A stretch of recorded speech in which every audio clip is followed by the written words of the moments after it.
Well, welcome back everyone to a very hot afternoon here at Fall Line Ridge. I've probably been doing this for 20 or 30 minutes. It didn't take that long to get these boards stacked here, but my goodness, I am soaked. It is so hot this year. But anyhow, so what I have here is a whole bunch of 2x4s. I think it's only about 30 2x4s, something like that. And they are pretty ugly 2x4s, I will freely admit. I cut these a little while back and have just now gotten around to stacking them. They've got some blue stain on them. They've just kind of been out in the weather in a pile, and of course boards don't dry well or dry at all like that, and they get all kinds of ugly stuff on them when you do that. But they're actually structurally still perfectly fine. I have some outdoor projects that, or at least one good outdoor project coming up that I believe these will be perfectly well suited for. Plus my uncle needs 2x4s every now and then. He lives across the woods. So this little stack of 2x4s would be perfect for my projects and whatever little projects he has over there. But what I want to do now is visit my new stack of logs and see what we can do with those. Let's hang out in the shade for this clip as we talk about these logs. The temperature in the shade is just a little bit better here than in the full sun, of course. But anyhow, these logs that you see behind me, I got these from a friend who had some logs, or some trees rather, removed from his property. He brought them over here, and basically the deal that we have is he'll give me logs that get cut down on his place, and I give him lumber as he needs it, and he doesn't ask for a whole lot of lumber, and it's a really good deal. He's a nice guy. But anyhow, it works out well for both of us. But the idea that I had was to take these and advertise these for sale and sell the lumber out of these logs for 90 cents per board foot as requested, or to the buyer's specifications basically. I thought this was a good idea. I had a friend a few years ago who purchased logs, or purchased lumber from another sawyer, and they used that setup. He ordered the lumber that he needed. The guy cut them on demand and charged him per board foot. Worked for him, not working so great for me, unfortunately. I have not had a ton of interest. A little bit, but not very much. So tell me in the comments, is 90 cents per board foot too much? It seems okay to me. I'm not really sure. But anyhow, since that's not working so good, I want to try another route. A few years ago, I cut up a bunch of 2x4s and 2x6s, and those actually sold pretty good. Let's take some of these logs, let's cut up about 50 true 2x4s, and let's advertise those and see how well those sell. It may be that it's just not a good setup, advertising logs for 90 cents per board foot, whatever lumber comes out. I'm not sure. Let's cut up some 2x4s, let's advertise them again and see what happens.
Before we start cutting this log, I'm going to do something that I really don't actually want to do. I'm going to shorten this log.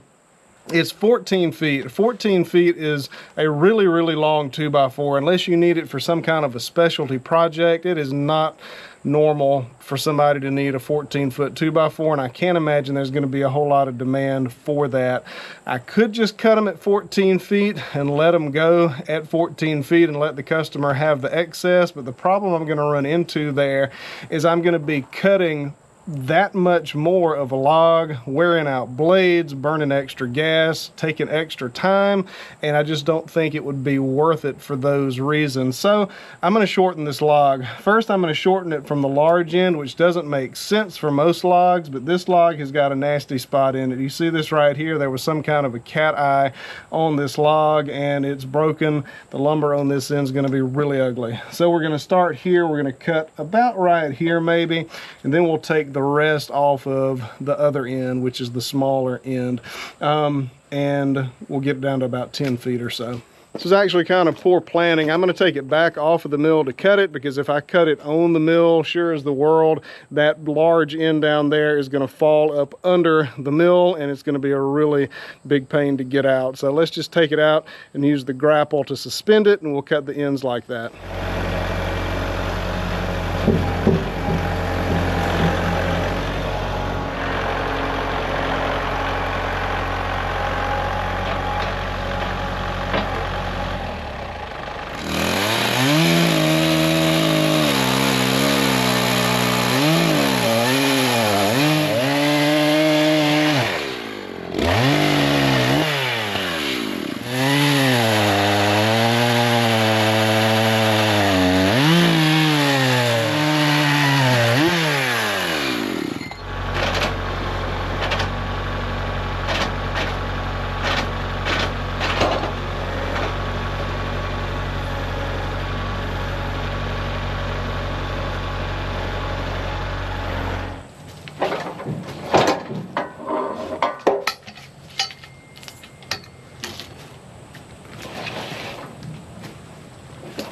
I actually feel a lot better about this log after shortening it. I hate to waste all of that 4 feet of lumber there, but who needs a 14-foot log and all the wear and tear on the blade and the gas and all of this stuff?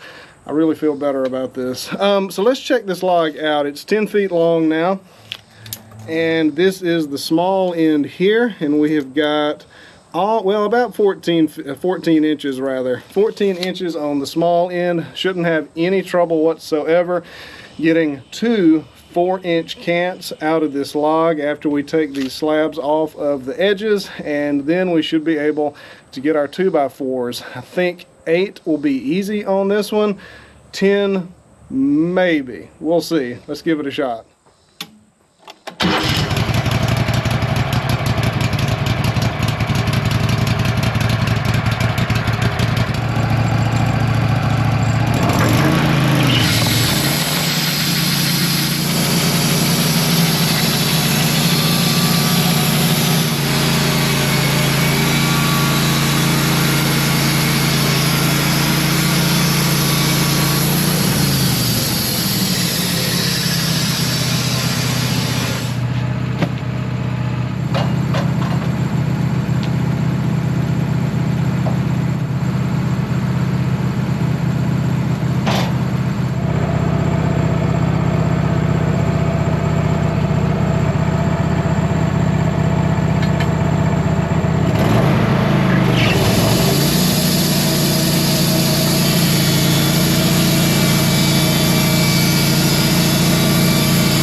wanted to stop for just a moment and to show off this wheel right here. So this is a pretty brilliant and simple design that Wood-Mizer baked into these LT15 sawmills and other ones as well. But this wheel is integral to getting good, precise, and repeatable thicknesses of material out of whatever you're working on here. So of course we have the depth gauge right over here, and that tells us how far from the bunks the blade is, and therefore how thick of a cant or a board or whatever you're working with you're going to get. However, if you've got a huge cant, like a 10-inch cant or something like that, and you want to get a whole bunch of 1-inch boards out of it, this is what you need right here. Each one of these notches represents a 1/16 of an inch, and of course right here we see 1 full turn equals 2 inches one way or the other, half of a turn equals 1 inch one way or the other, and 1 single notch equals a 1/16 of an inch. Now that's really important, because if I want a 2-inch board out of a cant, I can't just start at the top, crank it down 1 full turn and go, because you always have to consider the kerf of the blade. Now the kerf is just the thickness. There's another red wasp flying around. These things are unbelievable this year.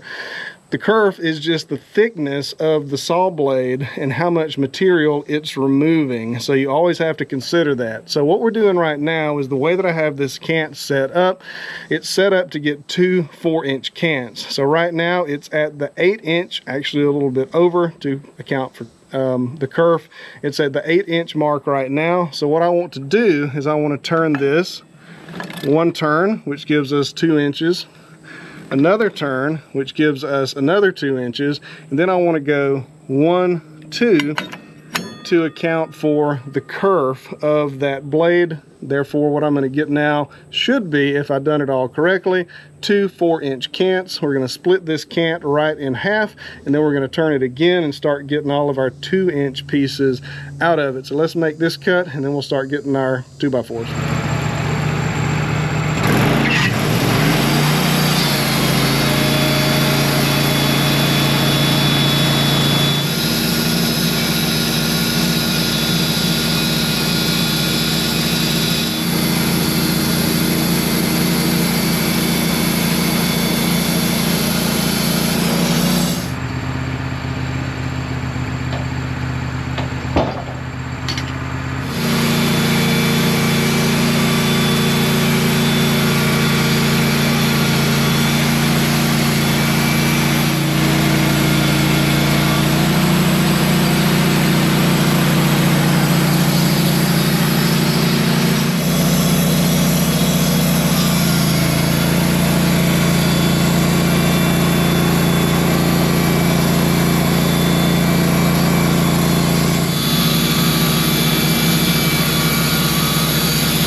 At this point, I'm down to the very last cut, and I know this is a strange camera angle and you can't see the whole thing here, but there's a reason for that. I'm actually going to end up getting 10 2x4s out of this log. That's a very, very efficient outcome for this log, in my opinion. But what I'm going to do now to get the 10 best boards that I can possibly get here is I'm going to remove these 8 that are up here, and then I'm going to take these bottom 2 and flip them over. And the reason for that is there's some wane on the bottom. I think that y'all can see that, and it's actually on both corners of both of these 2x4s down here. And wane is just where bark has been left on the outside of the boards, the corners of the boards. Instead of being a nice square, it kind of wanes a little bit at a strange angle. Structurally these are fine, but I have an opportunity to get 2 perfect 2x4s instead of 2 2x4s that have this weird looking wane on there. So let's do that. Let's get these off, flip these over, and we'll make our final cut, and we'll check them out.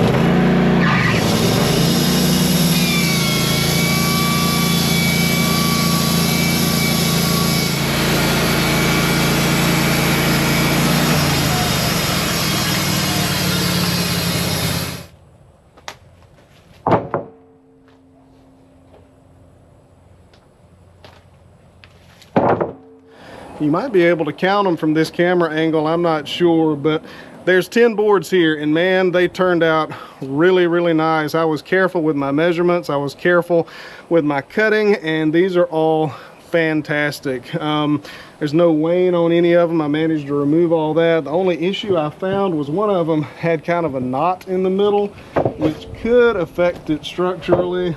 Let's see if we can find it real quick. Here it is right here. It's actually not as bad as I thought. It doesn't go all that far down. It's pretty shallow. So yeah, that one's okay too. So yeah, I'm really, really happy at the way that that log turned out. Just like that, I've got 10 of the 50 that I'm going for. We'll pick this project back up in the morning.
All right, let's check this one out just really quickly here before we start on it. I believe that this one is larger than the last one. The last one was about 14, and this one is 16 that way, and about 17 that way. So yeah, this one is much larger. 10 feet still, of course, and be cool if I could get 12 out of this. We'll see. I kind of doubt it, but we'll try.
Decided to do a time lapse because, I mean, y'all kind of understand the process of running the saw head through the log, but also I'm kind of on a time crunch today. So this one turned out a whole bunch better than I expected it to turn out. I predicted, like, well, I hoped for 12. And if you can look at this right here, you'll see that there are 18 2x4s out of this one. I didn't even consider that I might be able to get a third cant out of that log because it was so large. So we got one cant here, one cant here, one cant here, and our boards or our 2x4s out of those. So I still have these 3 to cut down here, but while I could easily piece this back together on the mill, I wanted to show you all this because I think it's super cool seeing the whole cant right right here and the little cants in the middle, and then what you can get out of it as far as the 2x4s go. So not all 18 of these are perfect. These along the edges, or the corners rather, they have a fair amount of wane on them. So what I will do with those is I'll put them in that stack that we stacked first on this video, and those will be good for the projects that I have around here or if my uncle needs them. Structurally they're fine, they're just very, very ugly. So that's what I'll do there, and I'll just put all the best ones in the stack of 50 to see if I can sell those. But anyhow, yeah, super good yield out of that log.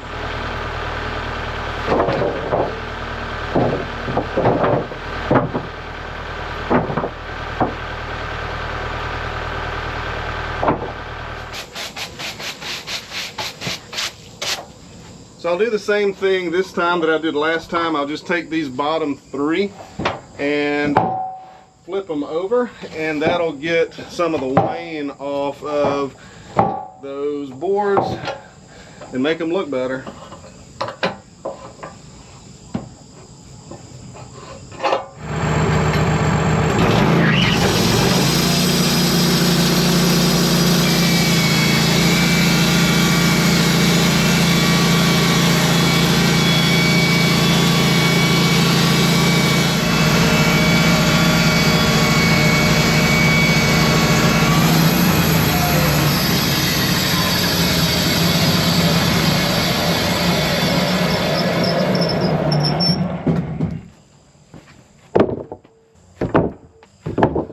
So that makes 28 total 2x4s out of just 2 logs and 24 sellable ones. So I'm pretty excited about that.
So this log here is very similar in size to the last one that we did, and so I'm going to be able to get 3 cants out of this one as well. But I wanted to pause for a moment and answer a question. I haven't seen this question lately on the channel, but I have had it in the past, and the question is, when you have a whole bunch of material on top of the saw blade, does that create more drag? Does that create more friction and make the sawmill work harder to get through the log? So in other words, I'm going to be cutting a 4-inch slab right here, and then another 4-inch slab right here, and we're going to have 8 inches of material on top of the saw blade, which is really a tremendous amount of weight when you get right to it. I mean, probably maybe 200-300 pounds, maybe not quite that much, but quite a bit. And the answer is no. There's absolutely no added friction. There's no added weight, there's no added drag, there's no extra stress on the sawmill, and I'll show you why. So I hope that y'all can see this. I'm in kind of an awkward spot, and the close-up capabilities of GoPros, it's just really not that great. But the reason that there's no extra weight, no extra friction, no extra drag, no extra stress on the sawmill, no matter how much material you stack on top of the blade, is because of the set of these teeth. So these teeth are set at different distances from the body of the blade. So we've got the main body of the blade, then we have the teeth right here. And this tooth right here is straight with the body of the blade. This tooth right here is set up or angled up ever so slightly. This next one is angled down ever so slightly. The next one's going to be straight.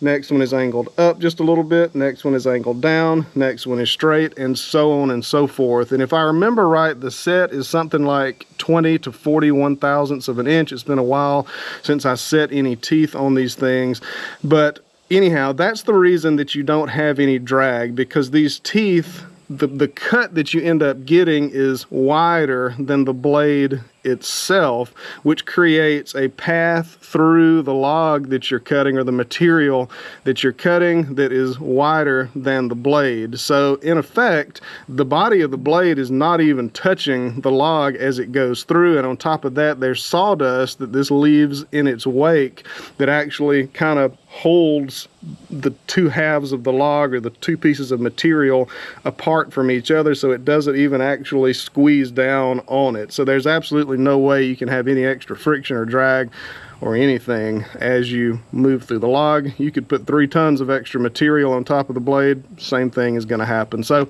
I hope that's helpful.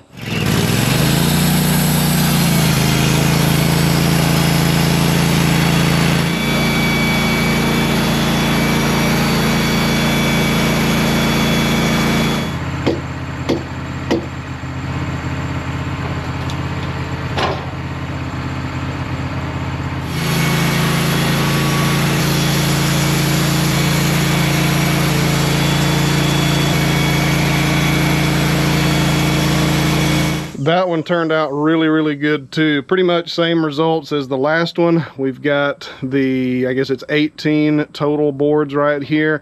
The ones on the corners have got a good bit of wane on them, so I'll just put them in my stack, and the rest of them can go in the sellable stack. Those look really nice.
Well, that is going to do it for this batch of boards, and we actually got to 50 a whole lot faster than I thought I would. I actually still have a few on the grapple. Those logs were just so big that they were producing way more boards than I expected them to produce, and I wanted to keep it an even 50 because I want to post them. I want to advertise these as whatever price each. I haven't quite figured that out yet.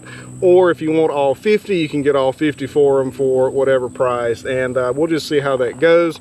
I'll let y'all know on the next video, or at least one video upcoming very soon, how this has turned out. I'm hoping it turns out a lot better than trying to sell them the other way, because that's just not working, unfortunately.